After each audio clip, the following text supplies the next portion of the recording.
Sebelumnya Pak Iwan. Pak Iwan sudah ada, sudah di ruangan. Oh, siap. Jantan ke Pak Iwan dulu, terus ke Bapak ya, pengen tanya. Mohon. Kayak orang opening, kayak Pak Abdi, siap. Kita share siap. Ini dulu rekaman. Siap, Pak.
Ya, mangga Pak Adi. Siap. Bismillahirrahmanirrahim. Assalamualaikum warahmatullahi wabarakatuh. Waalaikumsalam warahmatullahi wabarakatuh. Alhamdulillahilladzi an'amana ni'matul iman wal islam. Asyhadu an la ilaha illallah wahdahu la syarikalah wa asyhadu anna Muhammadan abduhu wa rasuluhu la nabiyal ba'da. Pertama-tama mari kita panjatkan puja dan puji kehadirat Ilahi Robbi, salawat serta salam semoga dilimpah curahkan ke junjungan alam Habibana wa Nabiyana Nabi Muhammad sallallahu alaihi wasallam, kepada keluarga, sahabat, tabiin sampai kepada kita umatnya di akhir zaman. Amin ya Allah ya rabbal alamin. Alhamdulillah kita bisa bertemu kembali dalam acara ngobrol soal pendidikan seri kedua yang diadakan oleh Forum Guru Muhammadiyah Jawa Barat dengan tema tantangan guru di era disrupsi pendidikan. Sebelum kita masuk ke acara utama, kita saksikan dulu atau kita ada sambutan dari Ketua FGM Jabar kepada Bapak Iwan Kurniawan. Saya persilahkan. Assalamualaikum warahmatullahi wabarakatuh. Waalaikumsalam warahmatullahi wabarakatuh. Alhamdulillahilladzi arsala rasulahu bil huda wa dinil haq liyuzhirahu ala zini kulli wa kafa billahi syahida. Asyhadu an la ilaha illallah wa asyhadu anna Muhammadan abduhu wa rasuluh. Qala Allah ta'ala fil Qur'anil Karim, a'udzubillahi minasyaitonir rajim, ya ayyuhallazina amanu ittaqullaha haqqa tuqatih wa la tamutunna illa wa antum muslimun. Syukur alhamdulillah hari ini kita bisa kembali berjumpa bersua, dan alhamdulillah pada hari ini kita bisa berkumpul, dan tentunya tiada lain adalah untuk sama-sama kita meningkatkan persiapan, kesadaran, dan dalam menghadapi perkembangan, dan tentunya juga guru-guru Muhammadiyah harus sudah mempunyai perangkat yang cukup dalam menghadapi perubahan-perubahan yang begitu cepat di dunia pendidikan. Oleh karena itu, kita berharap guru-guru Muhammadiyah khususnya di Jawa Barat juga punya kesadaran yang sama untuk mempersiapkan hal tersebut. Oleh karena itu, maka Forum Guru Muhammadiyah tentunya akan menjadi wadah yang harus bisa memberikan support, dukungan, dan inspirasi buat guru-guru baik di daerah ataupun yang berada di daerah atau orang Sunda, ya harus saling membantu memberikan motivasi, dorongan, semangat berbentuk apapun agar guru Muhammadiyah ini semua sama dan merata kemampuannya, baik yang mengajar di perkotaan ataupun yang ada di pedesaan. Tentunya karena memang teknologi ini sekarang tidak membedakan desa dan kota. Justru malah yang di desa bisa saja dia lebih melek teknologi daripada yang di kota. Kalau dulu mungkin sebelum era digital, semuanya itu bisa dibedakan mana yang di kota dan mana yang di desa. Sekarang ya, dengan era digital ini, yang di desa pun bisa jauh lebih paham dan mengetahui asal dia mau dan mau tekar begitu ya, bagaimana mencari kemampuan diri dalam penguasaan digital ini. Dan tentunya juga banyak orang-orang desa sekarang yang justru malah lebih melek teknologi daripada yang di kota. Oleh karena itu, maka tidak dibedakan sekarang antara kota dan desa, atau di pelemburan itu akan ketinggalan, tidak. Oleh karena itu, maka peluang ini saya kira akan memberikan peluang yang cukup baik, karena tidak ada lagi dibeda-bedakan di mana tempat kita mengajar. Oleh karena itu, maka sangat kita harapkan untuk bisa hadir di satu zaman yang tentunya kita bersyukur kita masih berada di zaman yang kita bisa merasakan bagaimana gadget, bagaimana era digital ini tentunya usia kita yang sudah mungkin banyak yang sudah 40 tahun ke atas, tapi masih bisa menikmati hasil apa yang menjadi hasil teknologi digital abad ini. Nah, oleh karena itu, maka walaupun kita sudah tidak lagi muda, tapi tetap juga mempunyai kesempatan untuk bisa bersama-sama memberikan kemampuan terbaiknya, terutama dalam peningkatan pelayanan mutu pendidikan di sekolah Muhammadiyah di Jawa Barat pada khususnya. Dan juga kami ucapkan terima kasih, ini sudah hadir juga beberapa rekan kita yang ada di daerah, dan saya melihat ada beberapa di sini yang sudah hadir dari daerah. Ada Pak Dr. Muhtadin. Pak Dokter, Assalamualaikum. Ini kita berharap Waalaikumsalam, Kiai Tua, sehat selalu.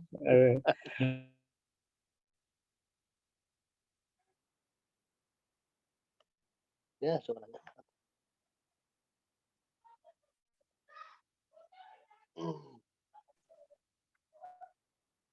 Halo, Pak Iwan. Mungkin sinyal nih Pak Dokter nih, sinyalnya terganggu nih. Kita sabar dulu.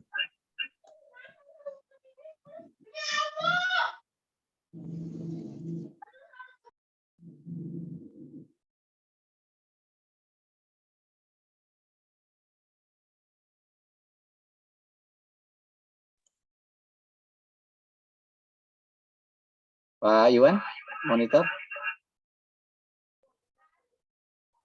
Ya. Nah. Duh, maaf ini terlempar, Pak.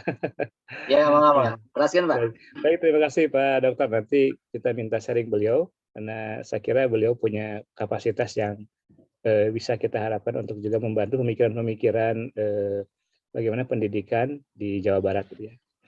Juga Pak, di sini ada Pak Agus Maulani ya. Pak Agus, turnuhun, terima kasih telah gabung Pak. Pak Agus dari mana Pak Din ya? Dapat TK IPA Pak. Oh Pak Agus. Pak Agus, Damang. Alhamdulillah. Ikut nimbrung nih Pak, nggak apa-apa ya? Aduh, makasih Pak Agus nih. Terus kesengersakeun hadir Pak Gus. Ya, tadi dapat di grup, jadi senang aja bisa dengar diskusi ini. Amin, amin. Atur nuhun Ya, Pak saya Agus dari nimbrung aja, Perpat Pak, ya. IPA ya Pak. Ya, makasih Iya. mudah-mudahan. Ya, ya. Makasih Pak Agus, nanti kita sharing Pak untuk guru-guru di Jawa Barat Pak. Iya, insya Allah, Pak. Amin. Baik Pak Din, nanti mungkin bisa diperkenalkan satu persatu ya Pak Din, karena diskusi ini harus lebih hangat ya Pak Din. Jadi mudah-mudahan nanti semua bisa memberikan masukan dan bisa memberikan peluang-peluang untuk bisa bersama-sama kita punya ide dan gagasan untuk kebangkitan guru-guru Muhammadiyah di Jawa Barat yang tentunya juga kita akan senantiasa menanti mengawal juga apa yang akan menjadi kurikulum yang tentunya juga kita berharap akan jauh lebih baik untuk pendidikan di Indonesia pada umumnya begitu. Baik Pak Din, itu mungkin yang dapat saya sampaikan. Saya belum bisa menyapa satu persatu. Ada juga beberapa guru dari berbagai daerah yang sudah masuk, juga dari Purwakarta ya sudah hadir. Dari mana lagi ini, ada dari Bandung ya, dari SD Muhammadiyah 7 Antapani, juga dari SD Muhammadiyah 4, 6 ya, SD Muhammadiyah 5, juga dari yang lainnya, ini dari Sukabumi juga sudah hadir Pak Din ya. Ya, betul. Mudah-mudahan nanti bisa memperkenalkan diri Pak Din. Hatur nuhun, terima kasih. Saya sangat bergembira, berbahagia. Nanti saya sudah menghubungi salah satu dari orang yang kompeten mungkin nanti di bidang kurikulum baru ini Pak, paradigma baru ini atau Merdeka Belajar ya. Mudah-mudahan nanti minggu depan kita sudah bisa menghadirkan beliau untuk sama-sama sharing nanti Pak Adin. Insya Allah nanti saya sedang mengontak dulu. Ya, hatur nuhun, terima kasih. Assalamualaikum warahmatullahi wabarakatuh. Waalaikumsalam. Waalaikumsalam warahmatullahi wabarakatuh. Terima kasih banyak untuk Bapak Iwan Kurniawan selaku Ketua dari Forum Guru Muhammadiyah Jawa Barat. Untuk mempersingkat waktu, mari kita langsung saja kepada pemantik. Dipersilakan untuk Bapak Didin Setiawan, waktu dan tempatnya. Terima kasih, moderator. Bismillahirrahmanirrahim. Assalamualaikum warahmatullahi wabarakatuh. Waalaikumsalam warahmatullahi wabarakatuh. Warahmatullahi wabarakatuh. Alhamdulillah rasulullah bil huda wal haq yudhiru ala dini kulli musyrikun asyhadu alla ilaha illallah wa asyhadu anna muhammadan abduhu wa rasuluhu amma ba'd. Yang terhormat Ketua FGM Jawa Barat Pak Iwan Kurniawan. Juga di sini saya lihat beberapa teman-teman kami perjuangan di Forum Guru Muhammadiyah dan juga ada beberapa rekan dari luar kota Bandung ya. Dari Bandung Barat saya lihat ada Pak Toto ya. Dari Purwakarta juga ada nih saya lihat. Ya, dan Pak Dokter ya ada ya. Nih Pak dia dari Alhamdulillah biasa ngiring Kang Dokter. Ya, nun, Bu. Alhamdulillah pada malam ini ya kita ada waktu sekitar 1,5 jam untuk dibincang-bincang ya. Pada kesempatan ini saya bukan pemateri tapi hanya sekedar pemantik saja. Saya dapat file ini dari Pak Renal Kasali, dia salah seorang tokoh revolusioner di Indonesia, punya banyak sekali tentang era digital, disrupsi dan sebagainya. Dan saya termasuk orang yang senang membaca buku beliau ya, karena alurnya cukup enak sekali. Nah kali ini saya ingin mencoba mengajak ke teman-teman Forum Guru Muhammadiyah sedikit punya perhatian atau sedikitnya mengenal tentang istilah disrupsi itu sendiri. Khususnya di bidang pendidikan. Memang istilah ini menyangkut semua bidang gitu ya. Oke, next Pak Adi, saya minta bantuan untuk ditampilkan. Nah, jadi hari ini di seri kedua, next Pak Adi, layarnya, oke. Di hari kedua ini, ya, saya di seri kedua ini saya mencoba, kalau kemarin kan mengenai 4.0 ya, di mana era industri itu sudah berkembang cukup pesat gitu ya. Nah, makanya pada hari ini kita akan mencoba melihat kembali seperti apa. Namun sebelum itu saya ingin mencoba izinkan menayangkan sebuah film. Mungkin Pak Adi ada nggak? Kalau nggak saya share di sini ya. Saya coba share di sini. Tentang sebuah peristiwa yang mungkin Bapak Ibu pernah dengar ya. Ini saya lihat di TV. Ini nih, coba lihat. Oke. Muncul nggak? Bentar ya. Ini. Mungkin 1 menit ini.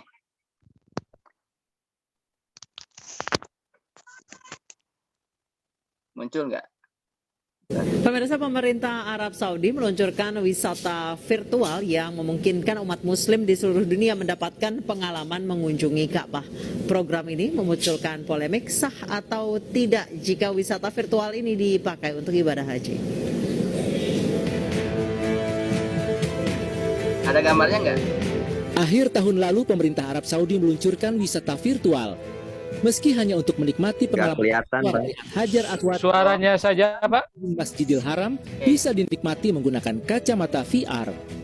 Bentar. Kabarnya, wisata ini tidak hanya menawarkan pengalaman. Kita ulangi lagi, mohon maaf, ini kelihatannya saya ulangi salah. Ini kita izin lagi ya, sekali lagi share dengan gambarnya supaya lebih jelas.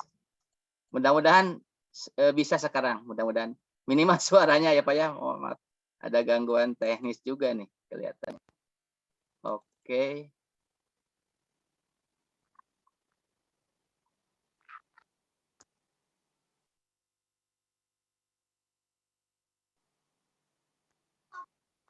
Pemirsa, pemerintah Arab Saudi meluncurkan wisata virtual yang memungkinkan umat muslim di seluruh dunia mendapatkan pengalaman mengunjungi Ka'bah. Program ini memunculkan polemik sah atau tidak jika wisata virtual ini dipakai untuk ibadah haji.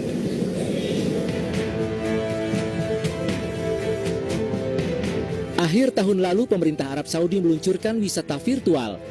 Meski hanya untuk menikmati pengalaman virtual melihat Hajar Aswad, tapi suasana di sekeliling Masjidil Haram bisa dinikmati menggunakan kacamata VR. Kabarnya, wisata ini tidak hanya menawarkan pengalaman visual, namun ada juga bau dan rasa yang bisa dinikmati.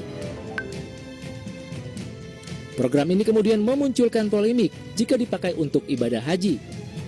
Pasalnya, naik haji secara nyata tidak ada sejak pandemi corona 2 tahun silam. Lalu banyak yang menganggap naik haji metaverse menjadi alternatif. Pemerintah Turki menganggap haji virtual tidak sah karena tidak menginjakan kaki ke tanah suci Mekah. Lalu bagaimana dengan Indonesia? Akankah pemerintah mengikuti jejak Turki menganggap haji metaverse sah atau punya pendapat lain?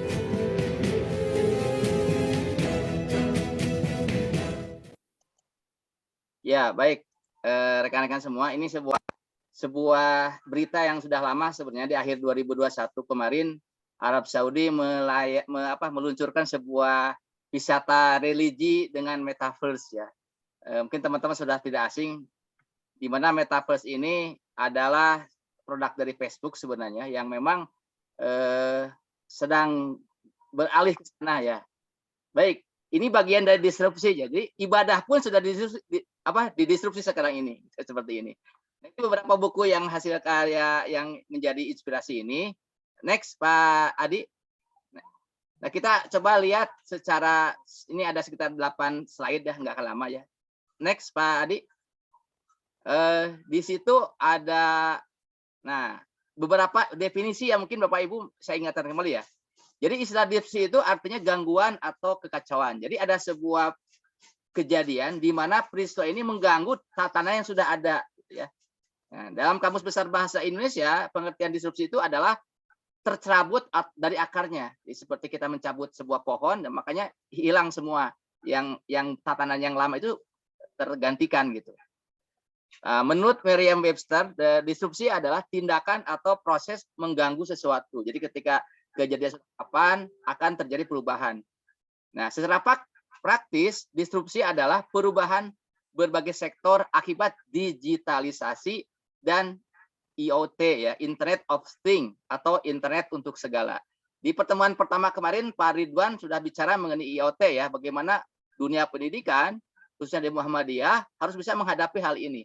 Bagaimana antisipasi kita menghadapi dunia IT dengan big datanya itu. Next Pak Adi. Oke, di slide berikutnya. Nah, contoh seperti apa? Nih, media cetak yang menjadi media online atau situs berita, e-jurnal kayak Google, WhatsApp, Facebook, IG, bahkan Netflix ini perusahaan yang cukup besar sekali yang nggak punya studionya, omsetnya sampai 160 triliun, padahal tidak punya kantor seperti ini. Nah, ojek pangkalan ya berubah sekarang menjadi ojek online. Saya masih ingat tahun 2000-an, 2020, 2011 itu terjadi demo besar-besaran ojek konvensional menyerang teman-teman ojek online. Ya, waktu itu masih Gojek ya yang dan Grab ya. Tapi sekarang apa yang terjadi? Mereka akan tergantikan. Artinya mereka sekarang ikut-ikutan menjadi pelaku dari ojek online ini ya. Saya masih ingat waktu ramai sekali ya. Jadi artinya teknologi itu akan menggantikan regulasi. Pada itu belum ada regulasinya. Bagaimana mengatur Grab ataupun Uber ya yang sangat terkenal itu. Nah, taksi konvensional atau taksi argo menjadi taksi online. Sekarang nggak bisa dihindari lagi, ya. Mall atau pasar menjadi marketplace yang sekarang kayak Bukalapak dan sebagainya lah, ya, Shopee dan sebagainya itu.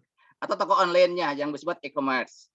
Kelas nyata nih akan menjadi e-learning. Dan sekarang pun dengan adanya PJJ ini, dengan adanya kegiatan kejadian pandemi ini ya, kita terpaksa mengadakan e-learning. Kemudian musik rock menjadi hip hop, ini budayanya. Sri Mulat menjadi stand up comedy, TV ke YouTube yang TV digital, TV yang analog itu alih ke YouTube misalnya. Ya, itu Net TV dengan aset 3 triliun kalah dengan viewernya Atta Halilintar ataupun Deddy Corbuzier ya dengan YouTube-nya itu yang terkena. Itu sangat fenomenal sekali. Nah, jenis pekerjaan konvensional berubah menjadi pekerjaan yang berbasisnya digital. Tiket juga Bapak Ibu, saya masih ingat dulu yang namanya kalau kita masuk tol ya Jagorawi itu pasti ada iklan terkenal ya, iklan Sonse itu. Nah, sekarang sudah ada lagi orangnya yang jaga pintu tol itu ya mesin semua ya dengan kartu e-tolnya itu.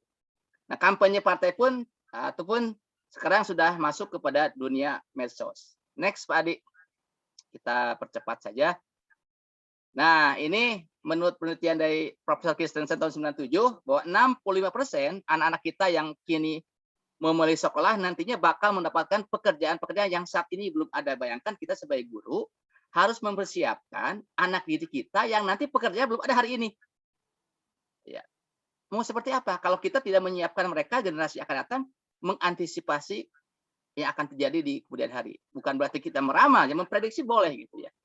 Kemudian 75 juta atau 40% pekerjaan manusia akan digantikan oleh robot. Dan sekarang pun di beberapa restoran Jepang sudah ada robot yang melayani bahkan di Jakarta sudah ada itu ya, yang menggunakan tadi ya AI ya artificial intelligence ya, pada tahun 2022 itu ekonomi forum 2018. Kemudian 60% universitas nih, atau dunia pendidikan di seluruh dunia akan menggunakan VR atau virtual reality.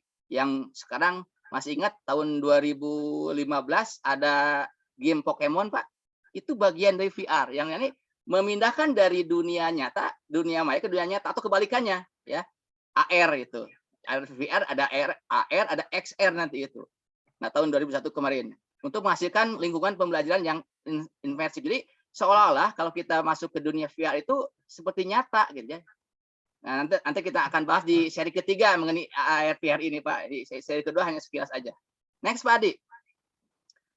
Nah, dunia pendidikan kita ini diterba 3 gelombang disrupsi, 3 gelombang gangguan yang membuat sistem yang bertahun-tahun dibangun menjadi usang dan tidak relevan lagi. Apa saja? Pertama ada disrupsi milenial. Kedua disrupsi teknologi, ketiga disrupsi kompetensi. Nah, 3 bidang inilah yang merupakan kita harus mengetahui dan siap dan kita harus beradaptasi dengan hal ini. Next Pak Adi. Apa saja misalnya disrupsi milenial itu? Oke. Nah, disrupsi milenial itu yang lahir adik-adik kita yang tahun 80 sampai tahun 2000 disebut dengan generasi Gen Z ya. Ditambah tahun 2001 ke sini ya. Di mana mereka hidupnya sudah terkoneksi ya. Di mana generasi high mobil, jadi mereka beraktivitas itu sangat tinggi sekali ya, di mana tergantung dengan aplikasi dan selalu terhubung secara online. Jadi sewaktu-waktu orang itu kalau tidak pasang status merasa tidak nyaman gitu, karena ia ingin terhubung dengan orang di luar lingkungan nyatanya gitu ya. Mereka begitu cepat menerima dan berbagi informasi melalui jejaring sosial. Mereka adalah self learner yang selalu mencari sendiri pengetahuan yang mereka butuhkan, mulai YouTube atau Khan Academy, mereka menolak digurui. Nah, inilah yang harus kita pahami Bapak Ibu guru ya. Sekarang saya kemarin saya ke Bandung Barat dari hasil diseminasi saya tanya sejauh mana ketika gurunya menyuruh tugas menggunakan media sosial TikTok, anak-anak bisa, padahal gurunya nggak pernah mengajarkan. Kan bingung, anak ini kok bisa ketika ditugaskan materi tentang pelajaran IPA ya. Saya coba nih, nanya Pak Nidin mungkin ya. Ketika dilihat hasil cukup bagus, ketika kamu belajar dari mana itu, padahal Bapak nggak mengajarkan gitu. Ini bukti bahwa memang mereka anak-anak sekarang itu dia belajar sendiri gitu. Yang akhir tahun 2000 ke sini ya gitu seperti itu. Ini bukti bahwa ternyata memang benar mereka lebih cepat nggak mau digurui apalagi dengan jarak ini. Nah, teruskan. Mereka adalah generasi yang sangat melek visual atau visual literate.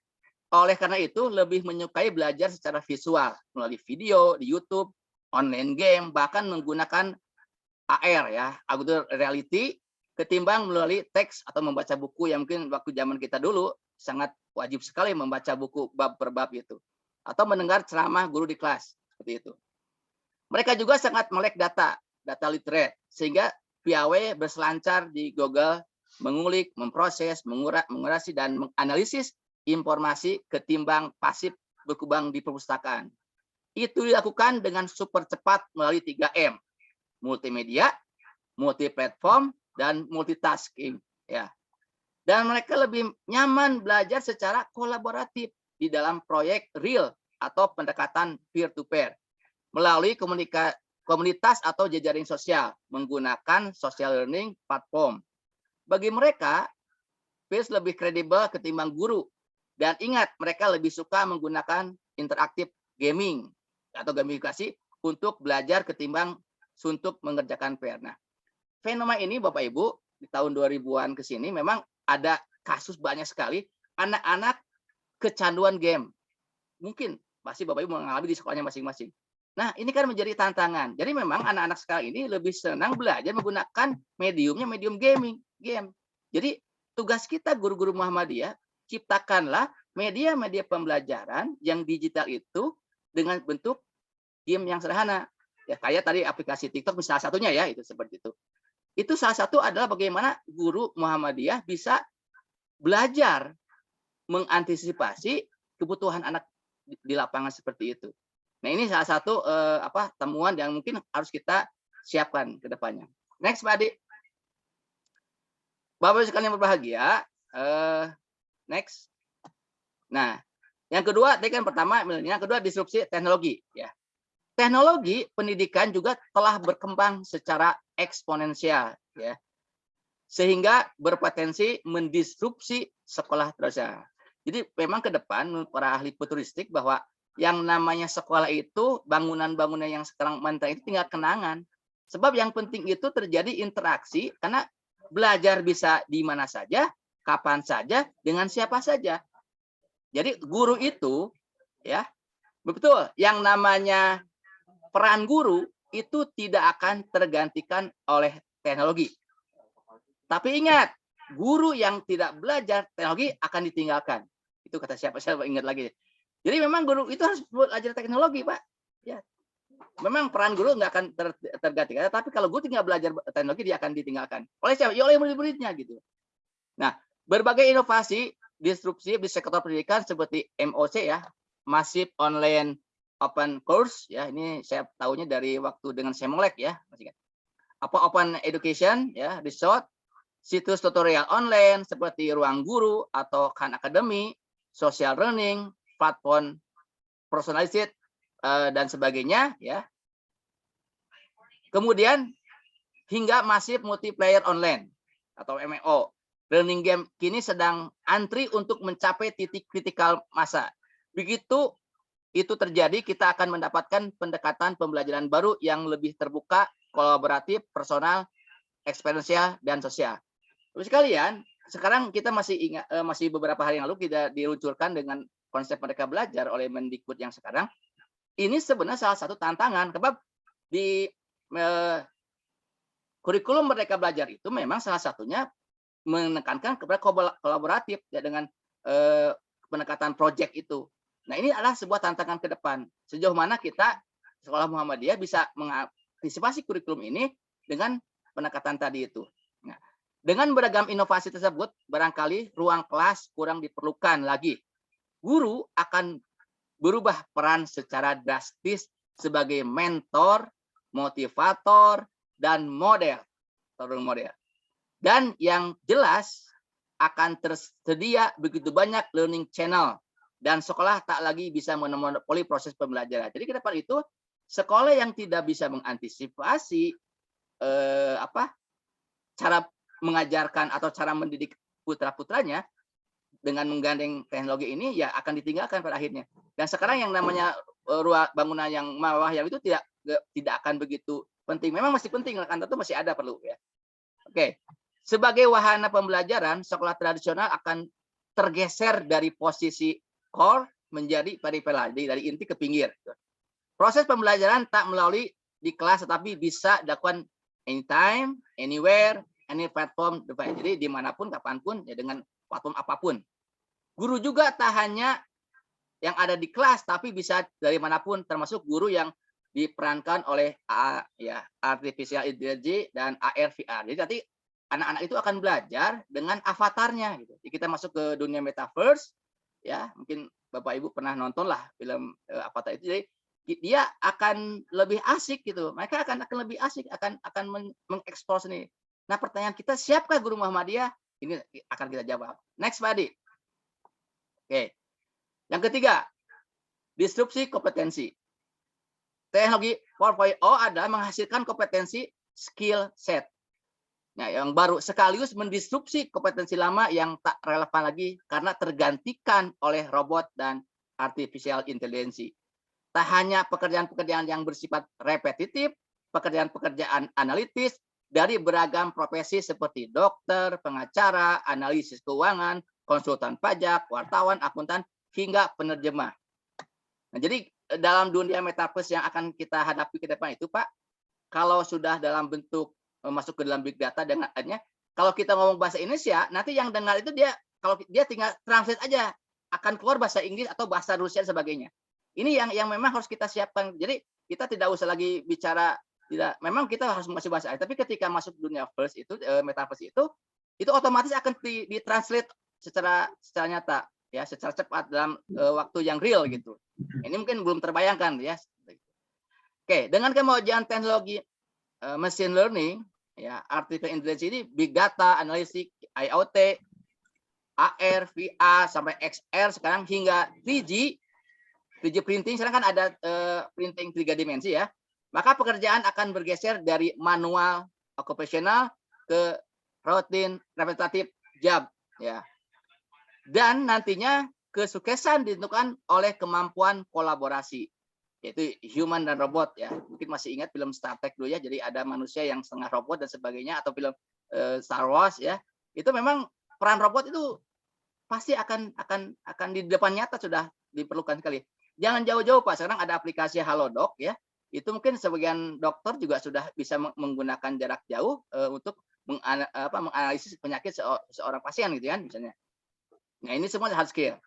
Untuk soft skill-nya, nah, ini dalam sebuah buku Tony Berger mengatakan, dalam buku Seven Survival Skill for 21st Century, yaitu critical thinking and problem solving. Jadi memang ke depan itu, Bapak Ibu sekalian, ada kolaborasi ya. Gini, supaya kita lebih mudah memahaminya, bahwa pekerjaan apapun kalau dikerjakan sendiri itu akan berat.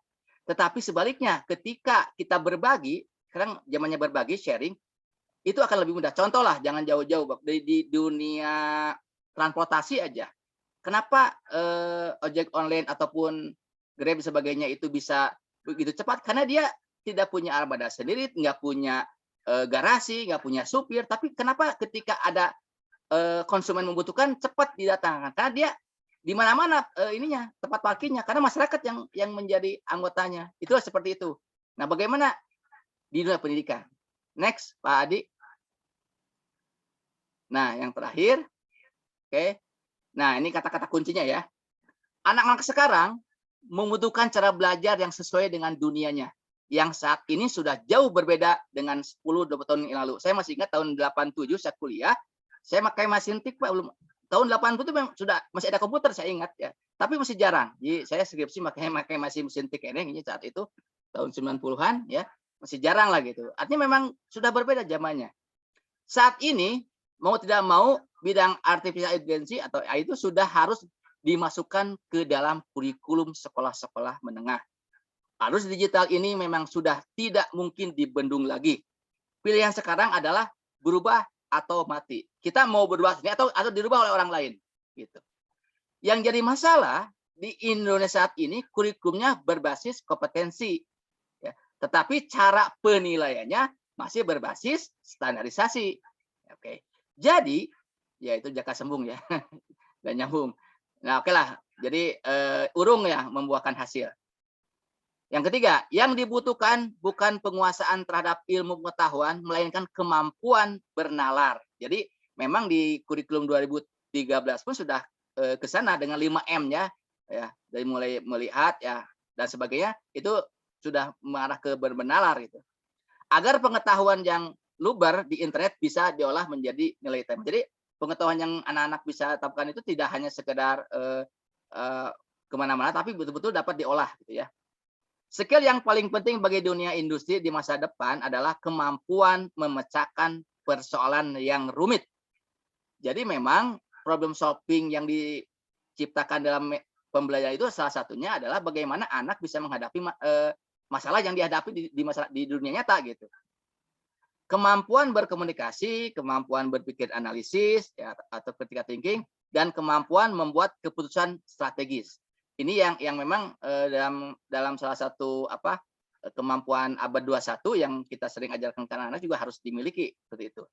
Oke, yang terakhir, bisnis yang tidak beradaptasi dengan era disrupsi akan bangkrut. Misalnya beberapa perusahaan yang telah mengalami kebangkrutan karena tidak dapat beradaptasi. Masih ingat dengan Kodak ya, salah satu ya penemu pertama kamera tapi dia sudah hilang. Kemudian Nokia salah satu yang pertama menggunakan telepon seluler hilang sekarang ya.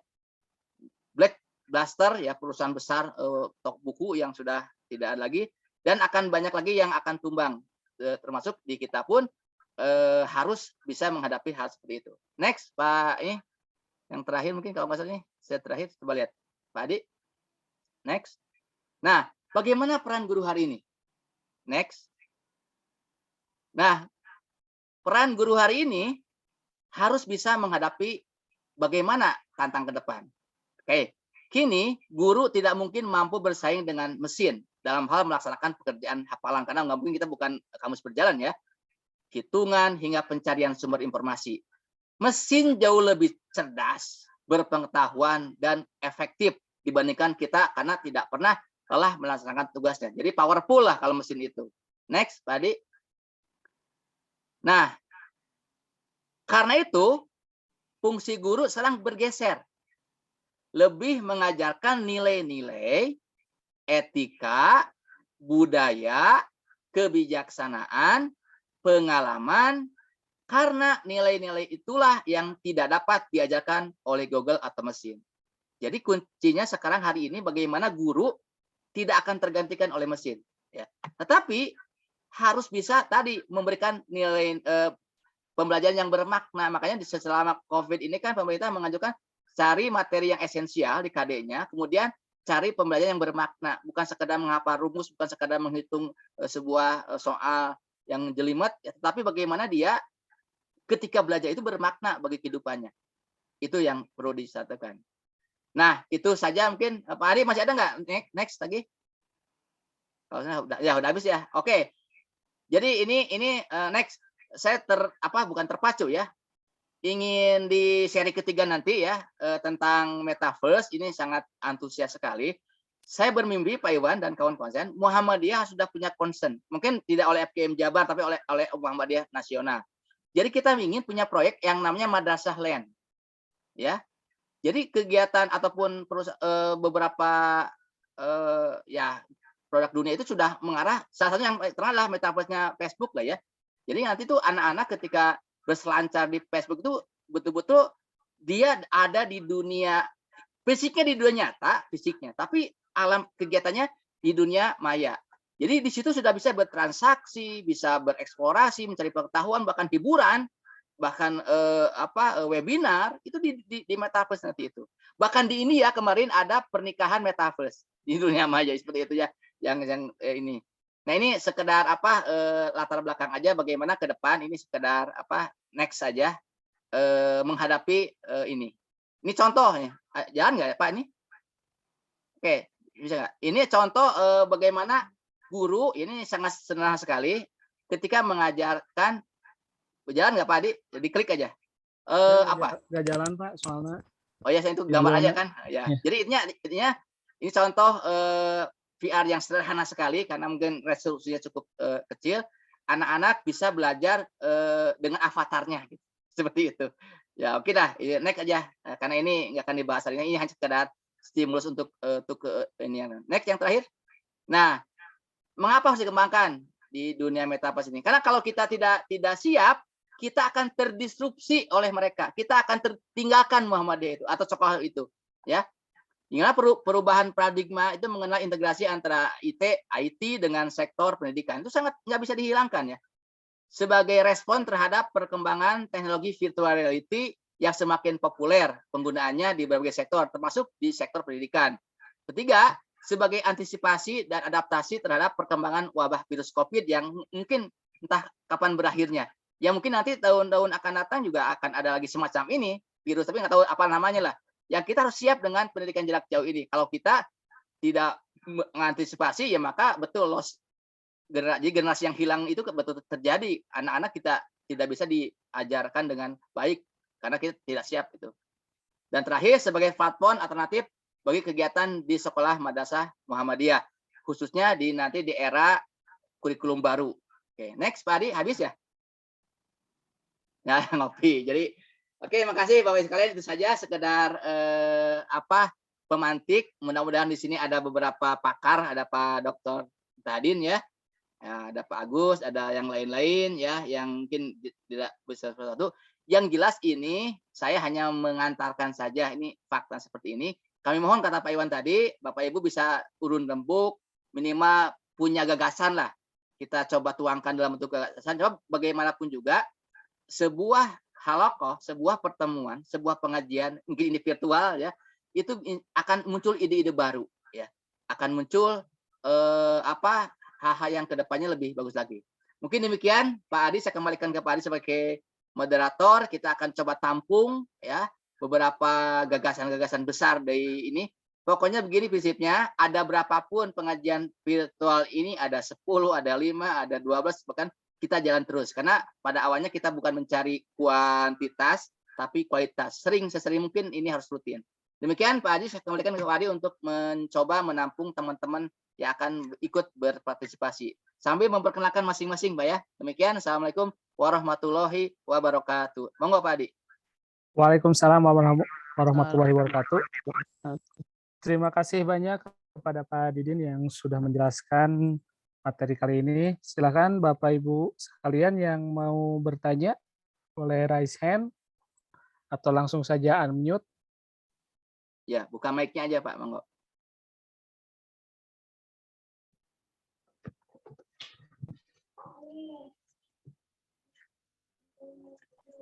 Silakan Bapak Ibu memperkenalkan, minimal memperkenalkan diri dulu lah. Apa perlu kami absen atau Bapak Ibu silakan buka mic-nya aja, open mic ya, membuka mic-nya, bukan open mic stand up comedy ini, bukan ya. Namanya sama itu. Silakan. Ya Pak Didin, saya. Pak Bugni ya? Ya betul. Oh, monggo. Silakan Pak, memperkenalkan dulu Pak, teman-teman siapa hafal Pak, monggo. Assalamualaikum warahmatullahi wabarakatuh. Waalaikumsalam. Kalau bisa open cam Pak, kalau bisa, kecuali sedang di perjalanan. Oke, Ya, ini agak gelap Pak Didin. nggak apa-apa. Mangga Pak Budi, silakan Pak. Ya, Bagaimana curhatannya? ya, terima kasih atas waktunya. Yang pertama saya ingin memperkenalkan diri ya.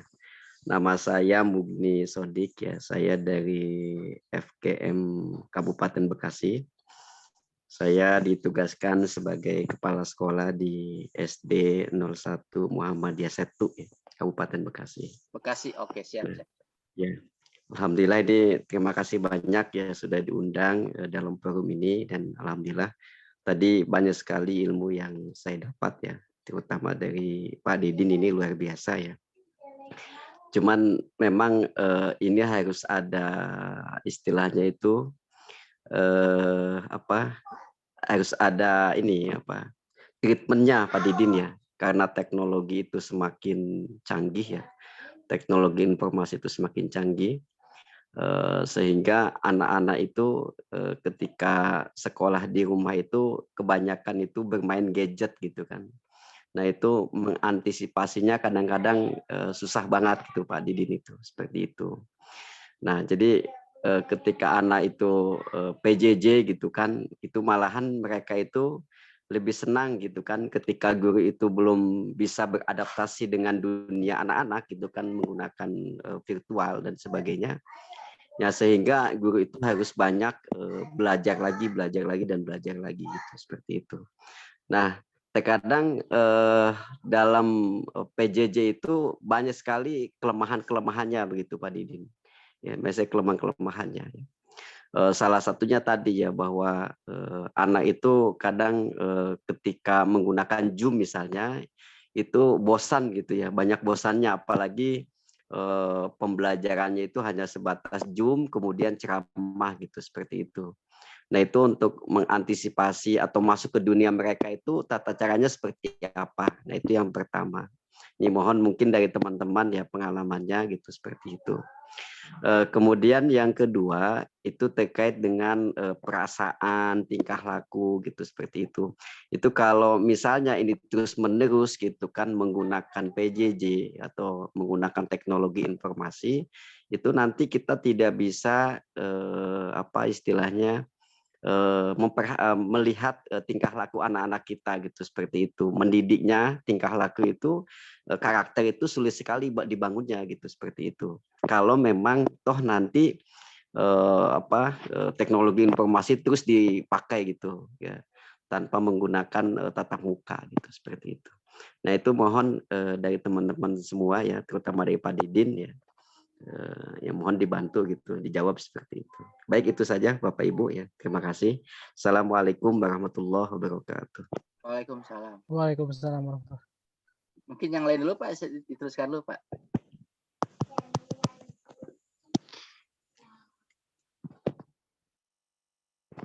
Baik, ada lagi yang mau open mic? Supaya merata. Ya. Enggak. Silakan Ibu Bapak Guru. Ada yang mau bertanya lagi? Ada, saya, Kang Dokter. Oh, silakan. Ibu Mama ya, bukan? Ya. Oh, ya, maaf. Assalamualaikum warahmatullahi wabarakatuh. Waalaikumsalam, Mangga Bu. Kebetulan MTS Muhammadiyah yang dulu saya ngajar di situ jadi alumni saya, Pak. Boleh di luar jalur ini? Boleh, selama dalam frekuensi yang sama. Oh ya, kenalan dulu ya, nama saya Bu Mama ya. Anu sakari wae Kang Dokter tah. Asal Purwakarta, kerja sama dengan Kang Dokter pengawas ya. Kebetulan saya pengawas MTS Muhammadiyah dan dulu saya ngajar di situ. Saya direkomendasi sama kepala sekolah itu enggak langsung, Kang. Saya punya riwayat. Jadi saya jadi pengawas itu dikasih rekomendasi setelah 1 bulan. Ada jarak tertentu saya izinin Ibu jadi pengawas dengan beberapa syarat saya. Yeah. Alhamdulillah setelah itu ya insya Allah Pak, kalau emang syaratnya nggak berat saya ikuti ya, kalau berat saya tidak mampu ya mohon maaf, barangkali saya harus belajar sama senior-senior pengawas yang lainnya gitu. Jadi saya pengennya sih khususnya buat saya ya. Ya. Saya pengen maju, pengen pinter Pak ya. Terus juga guru-gurunya khususnya binaan saya juga saya pengen punya cita-cita ya untuk menambah kompetensi guru-guru. Walaupun ya untuk sekarang ini dengan situasi begini ya. Kemudian juga untuk PPDB ya, kan kalau kompetensi guru bagus untuk PPDB juga ngaruh ya Kang. Iya. Nah, saya mau minta resepnya nih untuk PPDB bagaimana dalam merekrut siswa sehingga siswa itu tertarik dengan madrasah kita ya. Saya udah beberapa jurus saya kasih ya. Nah, alhamdulillah yang dulunya karena kebetulan MTS Muhammadiyah itu adep-adepan sama SMP ya. Ya alhamdulillah sekarang ya majulah punya 9 kelas Pak. 9 kelas itu untuk SMP. Nah, setelah itu mendirikan SMK juga, SMK Tekstil, SMK Tekstil Muhammadiyah di Purwakarta satu-satunya SMK Tekstil ya. Ya. Alhamdulillah pengajarnya juga bagus ya. Insinyur-insinyur semua dari perusahaan, dia tidak meminta honor, minta apa, dia niatnya bagus. Nah, itu yang jadi masalah Pak untuk perekrutan, saya pengen lebih itu lagi ya. Pengen lebih banyak lagi siswa tapi dengan kompetensi yang diinginkan oleh orang tua siswanya. Nah, itu. Nah, saya juga Pak itu untuk meninggalkan itu saya kadang suka ekstra ya kalau di sekolah di madrasah sendiri itu ekstra pembinaan gitu ya, beda dengan yang lain. Kenapa? Karena di situ saingannya dengan SMP, Pak. Negeri ya? Negeri. Iya, negeri. Jadi ya otomatis lumayan berat. Nah, itu. Jadi saya minta jurus-jurusnya bagaimana selain dengan kompetensi guru, dengan kompetensi siswa, kemudian kegiatan-kegiatan lainnya, adakah jurus yang lain gitu, barangkali sharing dari teman-teman yang ada di grup ini. Terima kasih Kang Dokter waktunya. Assalamualaikum warahmatullahi wabarakatuh. Pak Adi dulu ya saya komentari ya, supaya jangan lupa. Siap Pak, langsung saja Pak. Pertama dari Pak Mugni dulu ya, beliau memang koordinator untuk daerah Bekasi Pak ya. Kita kemarin waktu Rakerwil ditunjuk Pak Mugni ya, masih ingat beliau untuk mengembangkan ataupun menghidupkan kembali FGM di Kabupaten Bekasi dan sekitarnya. Betul Pak bahwa PJJ ini ya PJJ yang sekarang real itu tidak efektif. Semua mengakui. Bahkan ada penelitian dari P4TK, dari Panang pernah ditayangkan data-datanya itu hasil survei. Itu memang terjadi penurunan kualitas. Dan itu diakui oleh pemerintah juga. Nah, yang jadi masalah kita ini bagaimana mengantisipasinya? Ya, salah satunya memang di beberapa tempat terjadi blended ya, terjadi campuran antara luring dan daring. Sehingga tetap judul nama adalah daring ya, artinya anak tidak boleh ke sekolah tahun 2021 ya. Kasusnya waktu rame-rame itu. Masih ingat, tetapi karena memang modelnya bukan LMS, bukan Learning Management System ya, tidak menggunakan LMS, apalagi hanya gunakan WhatsApp grup saja, ya itu memang membuat stres orang tua, apalagi tingkat sekolah dasar kayak Pak Bukti dan kawan-kawan juga, di mana setiap tugas diserahkan oleh gurunya lewat grup WA orang tua, kemudian yang mengerjakan orang tuanya. Bagaimana nggak stres gitu ya, apalagi anak-anak yang di bawah umur 4, 5, kelas 4, kelas 3, kelas 1 SD yang belum tahu apa-apa kan, itu memang terjadi Pak. Jadi memang akhirnya apa yang terjadi adalah guru kunjung ke rumah, balikannya di rumah anak yang ke sekolah. Sekarang ada di beberapa teknik untuk mengantisipasi itu, karena kalau kita mengadakan anak ke sekolah didatangi Satpol PP oleh Satgas COVID itu kan jadi masalah juga kan, bahkan ada yang ditutup kan di Bandung kejadian ketika dibuka karena perintah orang tua dia diserang, disalahkan kepala sekolah. Kasian juga kan kepala sekolah kan, seperti itu. Kita nggak bisa melawan lah pemerintah seperti itu. Artinya apa? Ya akhirnya guru yang berkunjung ke rumah dengan beberapa titik seperti itu. Jadi itu memang kejadian. Nah, yang kita maksudkan ke depan itu adalah bagaimana guru-guru diajari, dibekali bagaimana mengajar dengan betul-betul learning management system. Jadi pembelajaran yang berbasis LMS itu, ya kayak mungkin Google Form ya, ataupun yang lainnya Google Classroom ya, itu kan belum pernah diajarkan di tingkat SD, SMP, bahkan SMA mungkin bisa ya, anak-anak sudah dewasa. Jadi memang salah satu kendala kemarin itu adalah kita gagap, tidak siap ketika dipaksa dengan pendidikan jarak jauh itu. Padahal Bapak Ibu saya masih ingat tahun 80-an, yang namanya pendidikan jarak jauh di zaman era Pak Harto itu sudah ada, yaitu dengan adanya UT, Universitas Terbuka. Saya masih ingat waktu itu tahun 80. Jadi waktu bikin modul-modul, makanya di IKIP ada sekolah lab ya, lab school ya, di mana RRI saat itu sebagai satu-satunya informasi yang dapat menembus jarak cukup jauh ya, baik frekuensi FM juga masih AM gitu ya, itu menjadi corong untuk belajar tetap jarak jauh. Jadi ambil modulnya ke kantor pos waktu itu ya, kemudian beritanya lewat RRI, dan waktu itu belajar pakai kaset Pak. Mungkin sekarang bilang yang jual kaset ya, tahu kaset kira-kira sebelum CD ya, itu ada kaset jadi tape recorder lah itu ya, Pak, tahu jarak jauh ya Pak. Mungkin Pak Dokter mengalami, saya tahun 80-an melihat seperti itu ya, kuliah itu jarak jauh seperti itu. Nah kemudian bagaimana solusinya? Ya solusinya adalah kita meningkatkan, salah satunya FGM mengadakan pelatihan-pelatihan dengan Pempa-TK atau dengan yang lainnya dengan Semolek untuk meningkatkan guru-gurunya belajar menggunakan teknologi ke depan lagi seperti itu. Oke, ya, nanti akan ditambahkan oleh Pak Dokter yang lainnya, Pak Mutarin. Yang dari Bu Mama yang terakhir, alhamdulillah ada laporan dari SMK Kreatif di Purwakarta ya, Muhammadiyah, SM Muhammadiyah juga cukup bagus nih. Mungkin ada aset juga FGM Jabar akan mendata ya, membantu tugas Dikdasmen wilayah. Bagaimana kita bisa mendata sekolah-sekolah Muhammadiyah yang memang perlu bantuan, yang sudah bagus, kita berkolaborasi ke depannya. Jadi ada istilah nih kemarin Pak Bu Mama ya, dari Ketua FGM Pusat Pak Fahri, kita PPDB-nya abnormal, jadi di atas normal. Jadi sebelum bulan Juli 2022, di Januari bahkan Desember itu sudah menerima siswa baru Bu. Jadi artinya bukan sekarang udah mulai Pak Haji. Alhamdulillah itu.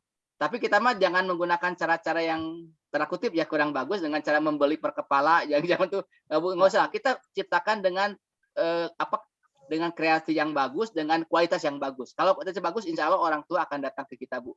Jadi intinya adalah sekarang yang namanya PPDB itu jangan menunggu di akhir tahun, tapi di awal. Kemudian kita tawarkan program yang bagus. Ya, dan betul seringlah bersilaturahmi dengan kepala-kepala ataupun sekolah-sekolah yang ada di sekitar itu, bahkan dengan menggunakan media sosial. Itu mungkin tambahannya yang dua ini. Saya mohon teman-teman ikut berkomentar juga ya, karena ini bukan webinar, ini mah hanya ngobrol. Saya minta teman-teman lain juga ikut menambahkan ini. Monggo Pak Adi, saya kembalikan ke Pak Adi lagi. Ada yang mau menambahkan nggak? Ya, terima kasih banyak Pak.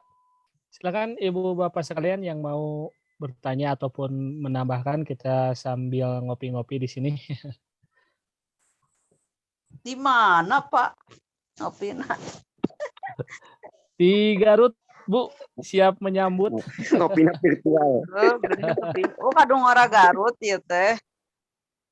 Kadung ora. Ya. Mohon Bu. Oh, mohon. Pak Dokter Mutarin mungkin memberikan tambahan Pak. Ya, lanjut Pak Didin. Sebetulnya menarik sekali ini diskusinya sebetulnya. Silakan Pak Dokter, bagaimana saran Bapak nih menghadapi ini? Iya, Pak Didin ya, terima kasih. Assalamualaikum warahmatullahi wabarakatuh. Waalaikumsalam. Monggo Pak. Assalamualaikum. Terima kasih, mohon salam kenal, saya Mutadin dari Depok, ya, Ketua FGM Kota Depok.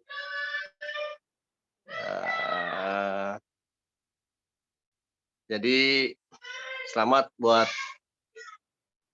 FGM Jawa Barat, diskusi ngopi seri 2 deh malam hari ini Pak Didin ya. Iya betul. Ini Pak Iwan, tua kita luar biasa semangatnya. Ya. Pak Iwan ya, siap. teman-teman guru-guru Jawa Barat semakin berkemajuan gitu. Amin. Topiknya malam hari ini menarik sebenarnya Pak Didin ya. Saya juga yang tadi ditampilkan oleh Pak Didin ini sungguhnya disrupsi ini saya juga kemarin ketika disertasi pun juga banyak mengutip buku-buku dari Renal Kasali, Profesor Kasali, termasuk tadi yang ditampilkan oleh Pak Didin gitu ya. Memang era disrupsi ini di era pendidikan, disrupsi pendidikan, ya mau tidak mau memang harus kita hadapi dengan dengan pemikiran yang dapat memberikan solusi terbaik begitu ya Pak Didin ya.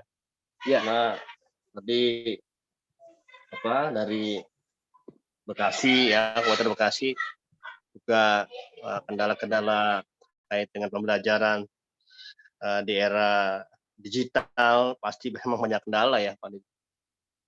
Ya saya juga tadi pun saya juga rapat tadi siang Pak Didin di teman-teman di Fakultas Ilmu Pendidikan di PIP UMJ itu juga sama ya.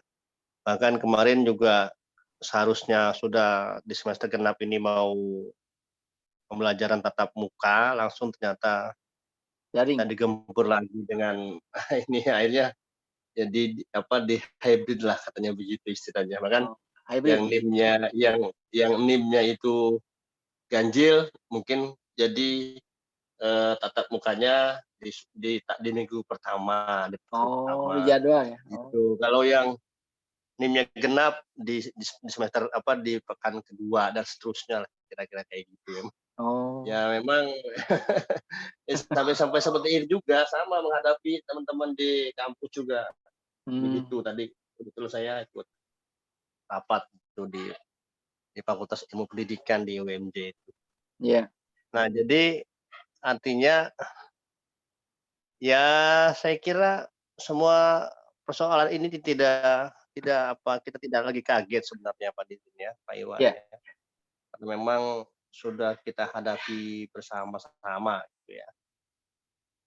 Mungkin bagi saya mungkin begini kali ya, kita memang peluang-peluang ini diskusi ini kita ambil menjadi sebuah kekuatan mestinya Pak Didin. Iya. Mungkin tadi saya setuju tadi siapa itu Ibu Mamah ya terkait dengan masalah PPDB, menyinggung masalah PPDB gitu ya. Saya kira memang kita disrupsi ini ya kita manfaatkan dengan kekuatan PPDB gitu. Kita mainkan peran-peran media sosial. Iya. Kalau pengalaman saya pernah jadi kepala sekolah itu media sosial sangat berperan penting gitu, bahkan termasuk media cetak, koran dan sebagainya. Kalau saya dulu itu bagaimana kita membangun pendidikan sekolah, mainkan peran-peran media gitu, bahkan hampir jangankan prestasi sekolah, genteng bocor pun ya istilahnya ya masuk koran begitu, masuk media kalau saya itu. Iya. Jadi jangankan prestasi gitu ya Pak Didin ya. Gitu, genteng bocor pun masuk koran gitu. Jadi artinya peran-peran media sangat berpengaruh karena ketika bicara PPDB gitu, tadi kan kita bicara katanya abnormal gitu ya. Iya. Kalau kita sudah punya prestasi besar gitu, masyarakat sudah semakin paham, tahu dengan kondisi sekolah kita yang memang banyak prestasi dan sebagainya, hingga dimanapun letak sekolah kita itu akan dikejar oleh masyarakat. Karena saya pengalaman di bulan November itu sudah tutup 3 kelas saya ketika itu. Bahkan kita belum pasang spanduk, belum pasang banner, belum pasang iklan di mana-mana, belum pernah pasang. Tapi di bulan November itu sudah 3 kelas. Karena mau tidak mau kita buka kelas lagi itu pada akhirnya. Jadi nambah menjadi 4 kelas gitu. Itu belum pasang spanduk penerimaan siswa baru. Artinya karena memang selama itu kita manfaatkan peran-peran media, gitu. Peran-peran media kita blending lah kalau bahasa ini. Jadi sekolah kita ini ya sedemikian rupa sehingga ya itu tadi terutama prestasi dan kita melakukan inovasi yang kreatif gitu. Ya kalau saya menjadi dokter itu kan dokter PDB, positioning, diferensiasi dan brand. Artinya melakukan membangun sekolah itu ya dengan konsep PDB, konsep positioning, diferensiasi, brand PDB yang teori itu teori Philip Kotler, Jober sama Hermawan Kertajaya. Saya kira kita di sekolah-sekolah Muhammadiyah Jawa Barat, saya kira itu konsep PDB itu bisa itu kita kembangkan. Bagaimana dalam pengelolaan kita membangun positioning sekolah kita memiliki inovasi diferensiasi yang kuat, sehingga brand akan muncul dengan sendirinya. Ketika memang kekuatan positioning dan diferensiasi ini bisa kita mainkan peran yang lebih maksimal, gitu Pak Redin. Maka sekali lagi ya distribusi ini kita harus ambil menjadi sebuah kekuatan menjadi peluang lah. Saya kira itu sementara Pak Didin. Ya. Ini terima kasih luar biasa Kim Jawa Barat, Pak Iwan Kurniawan ya. Terima kasih. Assalamualaikum warahmatullahi wabarakatuh. Waalaikumsalam. Terima kasih Pak Dokter nih masukannya. Oke, silakan Pak Adi. Ada yang lagi yang mau open mic?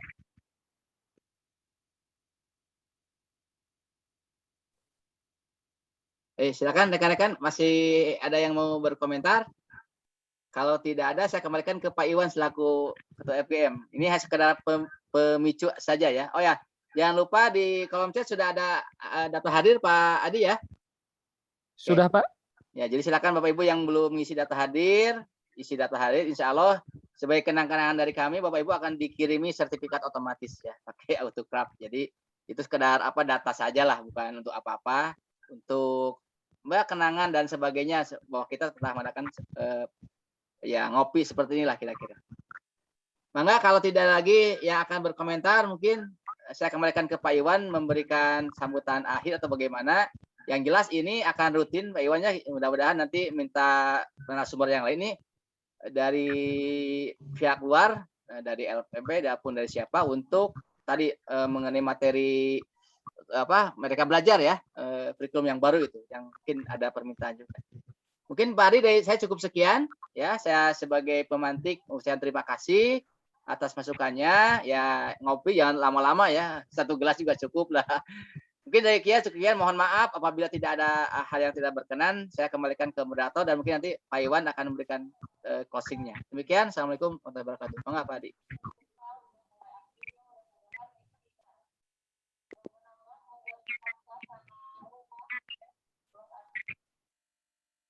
Pak Adi? Oke. Pak Adi ini ya, Pak? Ya. Pak Adi, ada Pak Agus. Pak Agus mungkin bisa diminta ini, Pak. Oh iya, untuk closing Pak. Pak Agus, Bu. Misalkan Pak Agus Maulani mau monggo memberikan tanggapan ataupun masukannya. Kita sangat memohon masukan dari teman-teman semua lah untuk kemajuan Forum Guru Muhammadiyah gitu. Monggo. Pak Agus atau siapa? Pak Agus mana Pak Agus? Punten nih Pak. Saya nggak nyalain kamera ya. Iya, mangga. Saya cuma komentar dikit aja nih Pak. Pertama, senang sekali nih. Temanya sangat-sangat menarik tadi. Kebetulan kami juga sering membahas tema ini. Terus yang kedua nih juga saya senang sekali teman-teman Bapak Ibu guru dan pengurusnya juga mengangkat tema ini. Karena saya juga sebenarnya dititipi misi juga nih dari kementerian dan juga dari jabatan yang saya emban gitu untuk ikut memberikan hal seperti ini, memberikan semacam membuka mindset begitu. Walaupun saya sendiri juga masih di dalamnya ya, artinya saya juga harus mempersiapkan diri seperti itu. Dan yang ketiga, ini terkait dengan rencana tadi Muhammadiyah itu, yang terakhir di slide terakhir itu luar biasa kalau menurut saya. Muhammadiyah Land ya. Iya, itu luar Itu biasa, sangat-sangat luar biasa. Saya sendiri merasa, waduh, ini guru-gurunya udah mulai gitu. Ini saya terpicu, termotivasi. Jadi sangat-sangat senang sekali saya ada di sini. Dan yang terakhir itu komentar dari saya, nanti saya juga ingin mendengar sebenarnya dari Bapak Ibu guru langsung, apabila itu memang diterapkan dan terjadi dengan nyata di dunia pendidikan. Karena secara jujur, kalau saya sendiri kan bukan dari guru ya, tapi berada di lingkungan guru di pendidikan.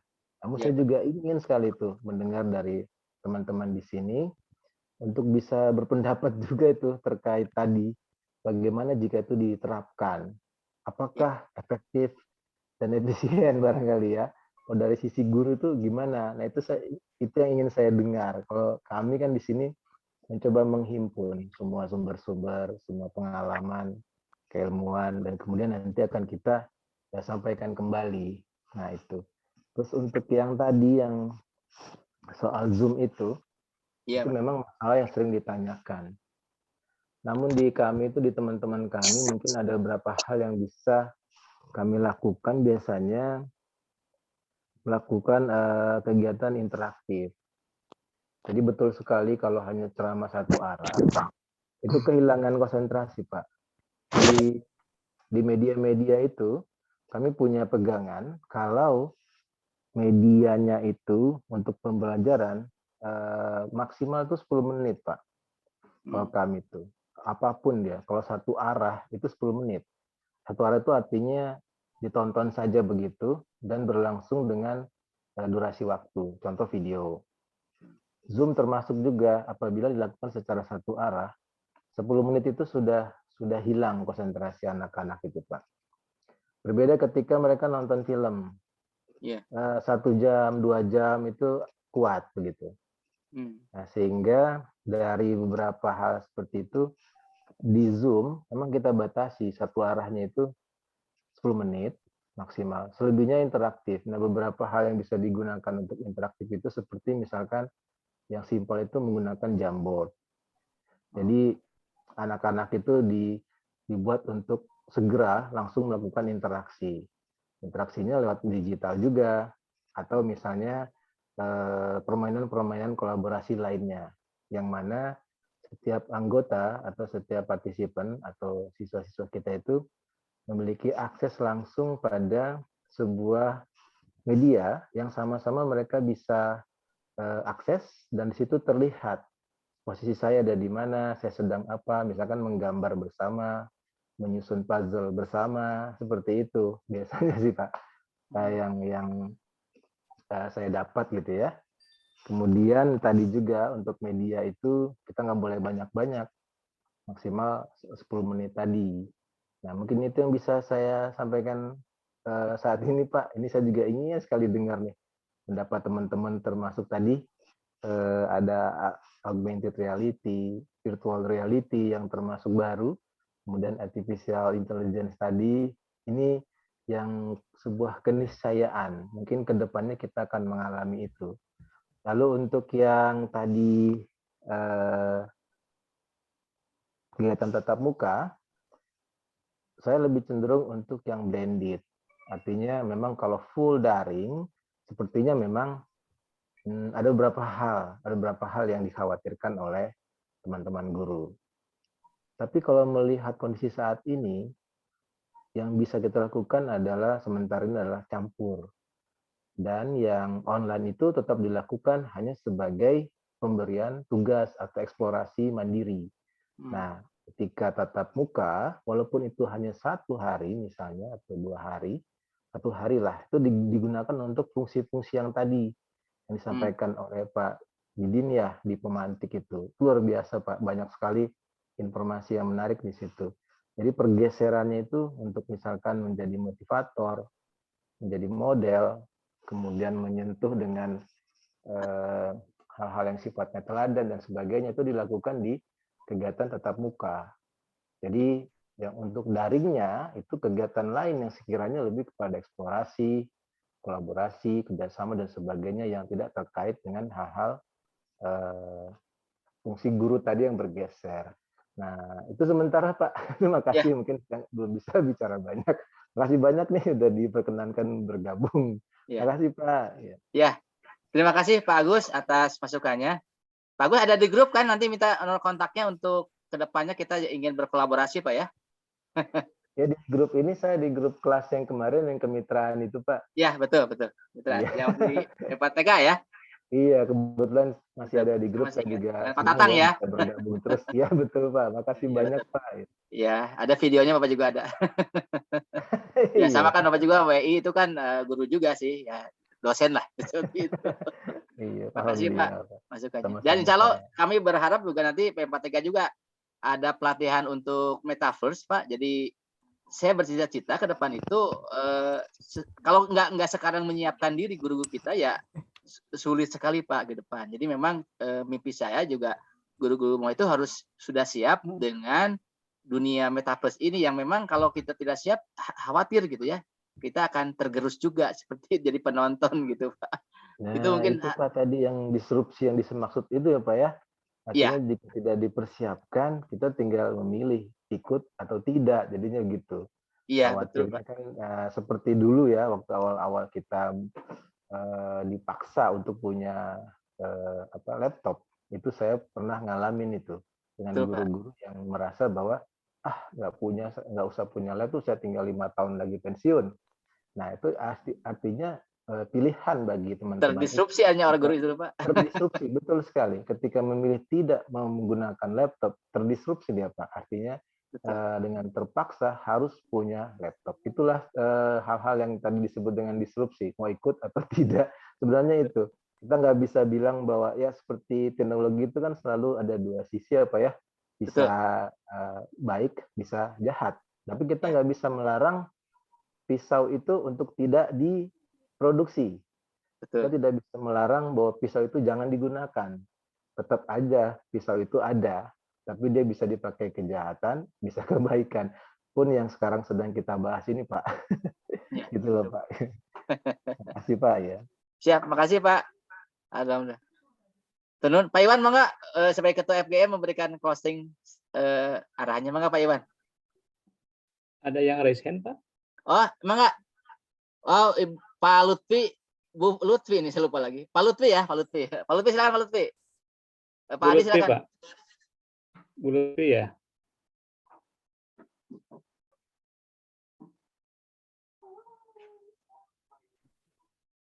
Mangga. Bu Lutfi. Raisen.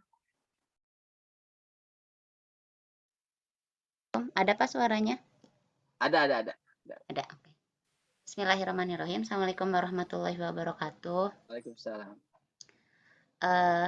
Terima kasih Pak sudah diberi kesempatan. Pak Agus, apa kabar?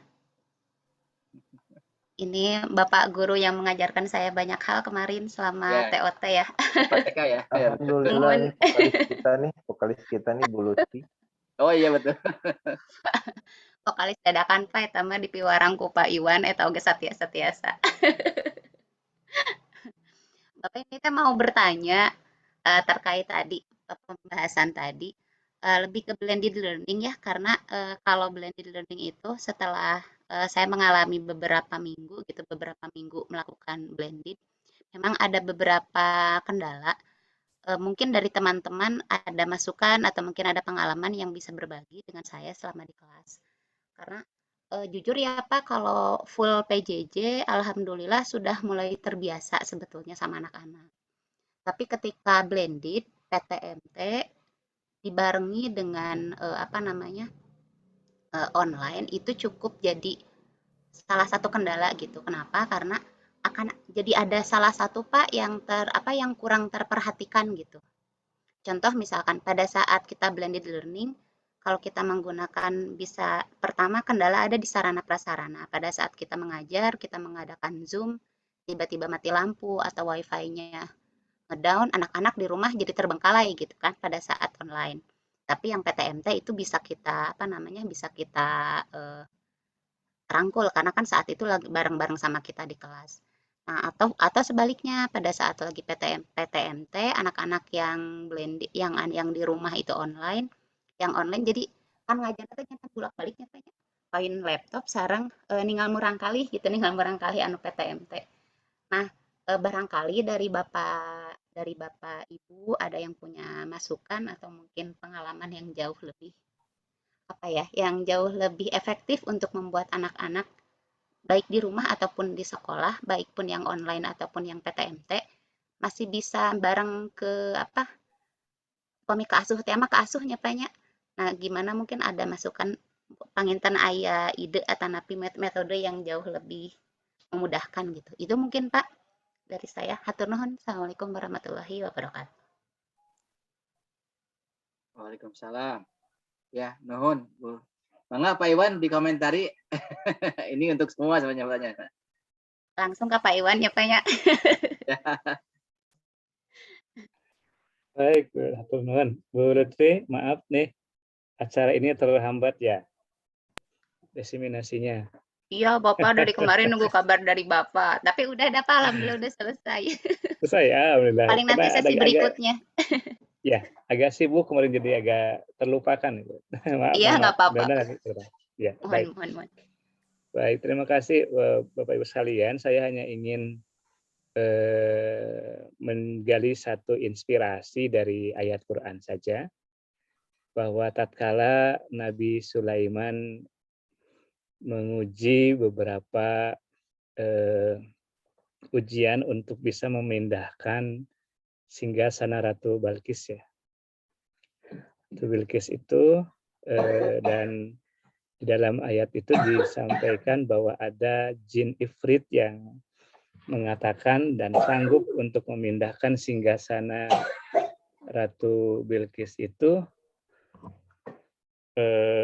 sebelum Anda beranjak dari tempat dudukmu. Lantas pada saat itu ada juga seorang laki-laki ahli kitab yang berilmu mengatakan bahwa aku bisa memindahkan singgasana itu qabla ayyartadda ilaika tarfuka, sebelum matamu berkedip. Pertanyaan kita adalah, di sini menunjukkan bahwa manusia jauh lebih cerdas daripada jin. Kalau jin mengatakan tadi, qabla, sebelum Anda beranjak dari tempat dudukmu. Sedangkan laki-laki yang berilmu dari ahli kitab mengatakan qabla ayyartadda ilaika tarfuka, sebelum matamu berkedip. Itu zaman Nabi Sulaiman, Pak, Bu. Bisa memindahkan singgasana itu yang jaraknya ribuan kilometer hanya dengan sekejap, sebelum sekejap mata. Sebelum sekedip itu sudah ada di depan Nabi Sulaiman. Siapakah dia yang bisa memindahkan singgasana itu? Tentunya memang Bapak sekalian, tadi dikatakan oleh Allah itu adalah laki-laki yang berilmu dari ahli kitab.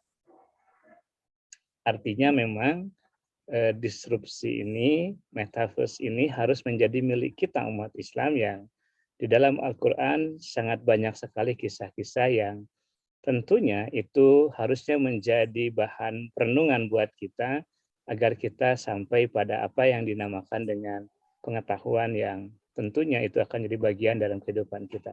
Seolah-olah sekarang itu yang teknologi yang canggih itu adalah dari Barat, dari Eropa, dari Amerika, dan dari orang-orang yang di luar kita. Tapi sebenarnya justru kita harus menyadari bahwa sentilan-sentilan ayat Quran tentang bagaimana kita harus menguasai ilmu pengetahuan itu sudah sejak lama Allah sampaikan di dalam Al-Quran. Oleh karena itu dari ayat-ayat tadi saya kira ini menjadi renungan buat kita. Nah, terkait dengan pembelajaran saya kira Bu Lutfi sebenarnya memang dengan blended learning ini memang harus mengaktifkan dua.